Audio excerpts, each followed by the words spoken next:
இன்னைக்கு திமுக நண்பர்களுக்கு எதை பார்த்தாலும் பயம். அந்த தென்னாலி படத்துல கமல் அண்ணன் சொல்லுவார், எதை பார்த்தாலும் பயம் அப்படின்னு. இன்னைக்கு கமல் அண்ணன் அந்த பக்கம் சேர்ந்ததுக்கு அப்புறம் மோடிஜியை பார்த்தா பயம், அமித்ஷாஜியை பார்த்தா பயம், பாராளுமன்றத்தில் புதிய சட்டம் வந்தா பயம், ஒரே நாடு ஒரே தேர்தல் பயம், ஊழல் அரசியல்வாதிகள் 31வது நாளில் பதவியிலிருந்து இறக்கப்பட வேண்டும் என்றால் அதுக்கு பயம். தொடர்ந்து பயத்திலே தமிழகத்தினுடைய திராவிட முன்னேற்ற கழகத்தினுடைய அரசும் ஆட்சியும் கட்சியும் இருக்கு.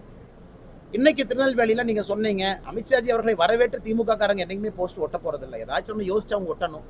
அவங்க போஸ்ட் ஒட்டுறானாங்கவே எங்களை பார்த்து பயப்படுறாங்கன்னு தான் அர்த்தம். எங்களை பார்த்து பயப்படலைன்னா அந்த போஸ்ட்டுக்கு அவங்க காசு வேஸ்ட் பண்ணி ஒட்டாமல் இருந்திருப்பாங்கல்ல. அவங்க அமித்ஷாஜியை எதிர்த்து போஸ்ட் ஒட்டுறானாங்கவே திராவிட முன்னேற்ற கழகம் திருநெல்வேலியில் மாண்புமிகு உள்துறை அமைச்சருடைய பயணத்தை பார்த்து பயந்திருக்கின்றார்கள் என்பதுதான் எங்களுடைய அர்த்தம். அதனால் நிச்சயமாக பெரிய மாற்றம் வரும், எங்களுக்கு நம்பிக்கை. ஆனா விஜய் அவங்க எப்ப வாய் திறந்தாருங்கன்னா, அவரு படத்தில் நடிச்சுக்கிட்டே இருந்தார். ஃபிஷர்மேனாக கூட நடிச்சிருக்காரு, மீனவ நண்பனாக கூட நடிச்சிருக்காரு. அப்பவெல்லாம் கச்சத்தீவை பத்தி விஜய் பேசியிருக்காரா? நான் தெளிவா சொல்றேங்கண்ணா, அது கொஞ்சம் டீட்டெயிலான சப்ஜெக்ட். அப்ப கச்சத்தீவை பத்தி எதுவுமே பேசல. கச்சத்தீவை பத்தி பாரதிய ஜனதா கட்சி, பாரத பிரதமர் நரேந்திர மோடி அவர்கள் பேச ஆரம்பிச்சிருக்கிறாங்க. பிரதமர் அவர்கள் பிரதமராக 2024 பாராளுமன்ற தேர்தலில் இருந்து பேச ஆரம்பிச்சு. உங்களுக்கு தெரியும், அது 2 நாடுகளுக்கான ஒப்பந்தம். இன்னைக்கு அதிகாரப்பூர்வமாக தமிழகத்தில் பாரதிய ஜனதா கட்சி கச்சத்தீவு வேணும்னு சொல்லிட்டோம். இன்னைக்கு இலங்கை நம்முடைய அண்டை நாடாக, பக்கத்து நாடாக, நட்பு நாடாக இருக்கு. பிரதமர் அவர்கள் இங்கே தான், இந்த பகுதியில் பிரதமர் அவர்கள் இங்கே வரும்பொழுது தென் தமிழகத்தில் மேடையில் அவங்களும் சொன்னாங்க, இன்னைக்கு இவர்கள் பொறுத்து இருக்கணும். அதாவது இவங்க கொடுத்துட்டாங்க, 1972 கொடுத்துட்டாங்க, 50 வருஷம் யாருமே பேசல. இன்னைக்கு நாம பேச ஆரம்பிச்சிருக்கிறோம். நாங்கள் செய்வோம், எப்படி செய்வோம் என்பது எங்களுக்கு தெரியும். இன்னைக்கு இவங்களுக்கு பிரச்சனை இல்லை. தமிழ்நாட்டில் ஒரு இடத்துல கட்சி நடத்துறாங்க, தமிழ்நாட்டில் ஒரு இடத்துல ஆட்சி நடத்துறாங்க. பாரதிய ஜனதா கட்சியை பொறுத்தவரை இந்தியாவில் ஆட்சியில் இருக்கும், பல மாநிலங்கள் ஆட்சியில் இருக்கும். நட்பு நாடுகள்கிட்ட ஒரு மாதிரி பிஹேவ் பண்ணணும். ஒரு விஷயத்தை கேட்கும் பொழுது இன்னொரு விஷயத்தை நாம் கொடுக்க வேண்டி வரும். இதை எல்லாமே பார்த்து தான் ஒரு அரசு செயல்பட முடியும். எதையும் எடுத்தோம் கௌத்தம். ஆனால் அதிகாரப்பூர்வமாக கச்சத்தீவு வேண்டும் என்பதில் பாரதிய ஜனதா கட்சி உறுதியா இருக்கு. ஏன் நம்முடைய வெளியுறவுத்துறை அமைச்சர் ஜெய்சங்கர் அவர்களை பார்த்து வெள்ளை பேப்பர்ல, கருப்பு வெள்ளையில எழுதி கொடுத்துட்டு வந்திருக்கோம், கச்சத்தீவை மீட்டு கொடுங்க. ஸோ எங்களுடைய அதிகாரத்தில் இது நடத்துவோம் என்கின்ற நம்பிக்கை இருக்கு. அதனால விஜய் அவர்கள் புரிந்து கொள்ள வேண்டும், ஒரு அரசியல் கட்சி ஆரம்பித்ததற்காக, ஒரு மேடை இருக்கின்றது என்கின்ற ஒரே காரணத்திற்காக நான் கச்சத்தீவை பத்தி பேசுவேன்னா பேசிட்டு, நான் தவறு இல்லை, பேசுறது தவறு கிடையாது. ஆனா இத்தனை நாளா எங்க போனாருங்கன்னா, இது எப்படியா இருக்குன்னா, இது வடிவேல் அவர் ஒரு படத்துல இருப்பார். காலையில பட்டையெல்லாம் போட்டுட்டு ஆட்டோவை ஸ்டார்ட் பண்ணி போவார். அது காலையங்களை வடிவேல், அப்பா அம்மா காலில் விழுந்து. சாயங்காலம் அதே வடிவேல் அவர் டாஸ்மார்க் வண்டி விடுறா அப்படிம்பாரு. அந்த மாதிரி தான் இருக்கு. அரசியல் கட்சிக்கு முன்பு நான் வேறு, அரசியல் கட்சிக்கு பின்பு நான் புத்தானை எப்படி ஏத்துக்க முடியும்? ஏன்னா எம்ஜிஆர் ஐயாவை ஏன் இன்னைக்கு நம்ம பாராட்டுறோம்னா கன்சிஸ்டன்சி. ஏன் காமராஜர் ஐயாவை பாராட்டுறோம்னா கன்சிஸ்டன்சி.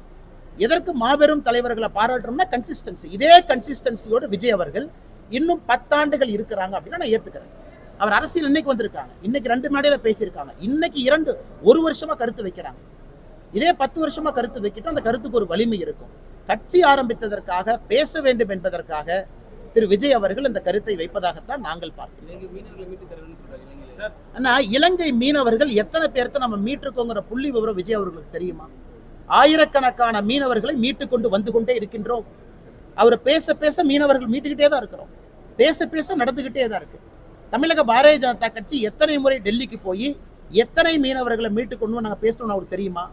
எத்தனை முறை திருவனந்தபுரம் ஏர்போர்ட்ல, சென்னை ஏர்போர்ட்ல, தூத்துக்குடி விமான நிலையத்தில் நம்முடைய மீனவர்களை மீட்டு கொண்டு வரும்பொழுது பாரதிய ஜனதா கட்சியினுடைய தொண்டன் தலைவன் இங்கிருந்து மீனவர் ரிசீவ் பண்ணது அவருக்கு தெரியுமா? இல்ல விஜய் அவர்களுக்கு இன்னொன்னு தெரியுமா? அங்கே மீனவனை மீட்ட பிறகு மத்திய அரசு தன்னுடைய சொந்த பணத்துல, நம்முடைய பணத்துல, வரி பணத்துல ஒரு மீனவரையும் டிக்கெட்டை போட்டு இங்க கொண்டு வந்து வீட்டில் இறக்கி விடுறோம். அது விஜய்க்கு தெரியுமா? அல்லது விஜய் அவர்களுக்கு இன்னொன்னு தெரியுமா? 2014 பிறகு ஆழ்கடல் துப்பாக்கி சூட்டுல இறந்த மீனவர்கள் எண்ணிக்கை எவ்வளவு குறைவுன்னு அவருக்கு தெரியுமா? இவ்வளவு சரித்திரம் இருக்கும் பொழுது, இதே காங்கிரஸ் ஆட்சியில 10 ஆண்டு காலம் யூபியா இருக்கும் பொழுது எத்தனை மீனவர்கள் இறந்தார்கள்? 300 நாள் 200 நாள் ஜெயிலில் இருந்தாங்க. 21 நாளைக்கு மேல யாருன்னா இருக்காங்க? ரிப்பீட் அஃபெண்டர்னா 3 மாசம். அதையும் நம்ம பேசி கொண்டு வரோம். 2018 இலங்கையில் ஒரு புதிய சட்டத்தை போட்டு, ஒரு படகு மாட்டுச்சுன்னா அதை நாட்டுடைமை ஆக்கிடுவோம் புதிய சட்டத்தை இலங்கையில கொண்டு வந்தாங்க. அது விஜய் அவர்களுக்கு தெரியுமா? விஜய் அவர்கள் இந்த மாதிரி பேசுறது எனக்கு ரொம்ப வருத்தம். அதாவது புதியவர்கள் வர்றாங்க, புதிய அரசியல் கொடுக்குறாங்கன்னா கொஞ்சம் அவர்கள் படிக்கணும், தெரிஞ்சுக்கணும், பத்திரிகை நண்பர்கள்ட்ட கேட்கணும், ஒரு சப்ஜெக்டை டீப்பா போகணும். அப்புறம் நம்ம மக்கள் மன்றத்தில் வைக்கணும். ஆனா எல்லாமே நம்ம பட்டும்படாம பாசிசம் ஒரு டிக்கடிப்பா, மீனவர் ஒரு டிக்கடி, கச்சத்தீவு ஒரு டிக்கடின்னு எல்லாமே பேசிட்டு போனா மக்கள் எப்படி விஜய் அவர்களை மாற்றமாக பார்ப்பார்கள்? அதே திமுக லாங்குவேஜ் ஒரு பேசுறாரு, அதே இந்த லாங்குவேஜ் விஜய் பேசுறாங்க. அப்படி இருக்கும் பொழுது எப்படி மாற்றமா? நான் மறுபடியும் சொல்றேங்கன்னா, அவர் அரசியல் வந்திருப்பதை நான் வரவேற்கின்றேன். ஆனா சப்ஜெக்டோட பேசணும். ஒரு மாநாட்டில் பேசுறாங்கன்னா சப்ஜெக்டோட ஆதாரப்பூர்வ அடிப்படையில். உலகத்துல இன்னைக்கு இந்தியா ஃபாஸ்டஸ்ட் க்ரோயிங் எக்கானமி. ஒரு ஃபாஸ்டஸ்ட் அரசாக இருந்தால் இந்தியாவுடைய வளர்ச்சி இந்த மாதிரி இருக்குமாங்கன்னா, இன்னைக்கு உலக அளவில் இந்தியாவை பொறுத்தவரை மிகப்பெரிய மரியாதை. இதே விஜய் அவர்கள் பிரைவேட் ஜெட்ல போறாங்க, ஃபாரின் கண்ட்ரில போய் ஷூட்டிங் பண்றாரு. இப்ப விஜய் அவர்கள் தன்னை இந்தியன்னு சொன்னா 2014க்கு பிறகு விஜய் அவர்களுக்கு மரியாதை கூடியிருக்கா குறைந்திருக்கா? இதே விஜய் அவங்க துபாய் போனார்னா 2014க்கு முன்பு டபுள் பாடி சர்ச் இருக்கும். இன்னைக்கு சர்ச் இருக்கா விஜய் அவர்களுக்கு? ஏன்னா ஷூட்டிங் எத்தனை நாடு போறாரு? அந்த பெருமை எப்படி வந்துச்சு? இன்னைக்கு இந்தியன்னு சொன்னா மேலை நாடுகள் ஏன் தலை நிமிர்ந்து பார்க்கின்றார்கள்? மோடி என்கின்ற ஒற்றை மனிதன் இருக்கின்ற காரணத்திற்காக. அதனால விஜய் அவர்கள் இவங்க பிஜேபி வந்துட்டாங்க, இப்படி பண்ணிட்டாங்க, தமிழ்நாட்டுக்கு என்ன பண்ணாங்க? இன்னைக்கு விஜய் அவர்களே தமிழ்நாட்டில் இந்தியாவில் நிம்மதியாக இருக்க முடியும் என்றால் அதற்கு பாரதிய ஜனதா கட்சியினுடைய ஆட்சி, மோடி அவர்கள் ஒரு சாட்சி.